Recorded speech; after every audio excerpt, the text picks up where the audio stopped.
Chegou ao conhecimento dos apóstolos e dos irmãos que estavam na Judéia, que também os gentios haviam recebido a palavra de Deus.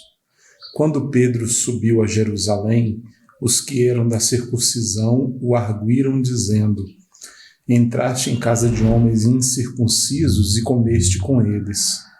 Então Pedro passou a fazer-lhes uma exposição por ordem, dizendo: eu estava na cidade de Jope orando, e num êxtase tive uma visão em que observei descer um objeto como se fosse um grande lençol, baixado do céu pelas 4 pontas, e vindo até perto de mim.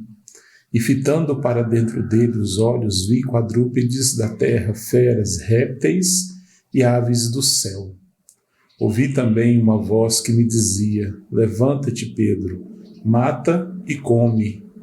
Ao que eu respondi: de modo nenhum, Senhor, porque jamais entrou em minha boca qualquer coisa comum ou imunda. Segunda vez falou a voz do céu: ao que Deus purificou, não consideres comum. Isto sucedeu por 3 vezes, e de novo tudo se recolheu para o céu. E eis que na mesma hora pararam junto da casa em que estávamos 3 homens enviados de Cesareia para se encontrarem comigo.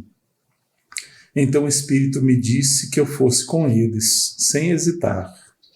Foram comigo também estes 6 irmãos, e entramos na casa daquele homem, e ele nos contou como vira o anjo em pé em sua casa e lhe dissera: envia a Jope e manda chamar Simão, por sobrenome Pedro, o qual se dirá palavras mediante as quais serás salvo tu e toda a tua casa. Quando, porém, comecei a falar, caiu o Espírito Santo sobre eles, como também sobre nós no princípio. Então me lembrei da palavra do Senhor, quando disse: João, na verdade, batizou com água, mas vós sereis batizados com o Espírito Santo. Pois se Deus lhes concedeu o mesmo dom que a nós nos outorgou quando cremos no Senhor Jesus, quem era eu para que pudesse resistir a Deus? E ouvindo eles estas coisas, apaziguaram-se e glorificaram a Deus, dizendo: logo também aos gentios foi por Deus concedido arrependimento para a vida. Então os que foram dispersos por causa da tribulação que sobreveio a Estevão se espalharam até a Fenícia, Chipre e Antioquia, não anunciando a ninguém a palavra, senão somente aos judeus.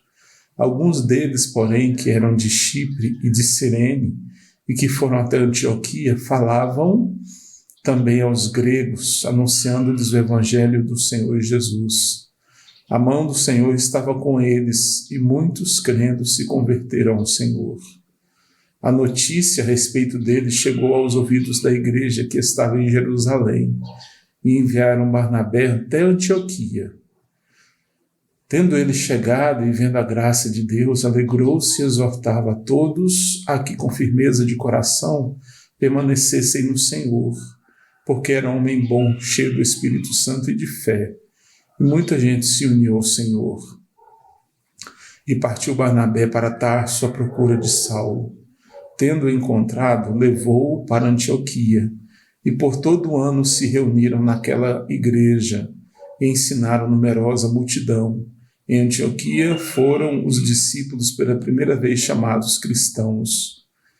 Naqueles dias desceram alguns profetas de Jerusalém para Antioquia, e apresentando-se um deles chamado Ágabo, dava a entender pelo Espírito que estava para vir grande fome por todo o mundo, a qual sobreveio nos dias de Cláudio. Os discípulos, cada um conforme as suas posses, resolveram enviar socorro aos irmãos que moravam na Judéia.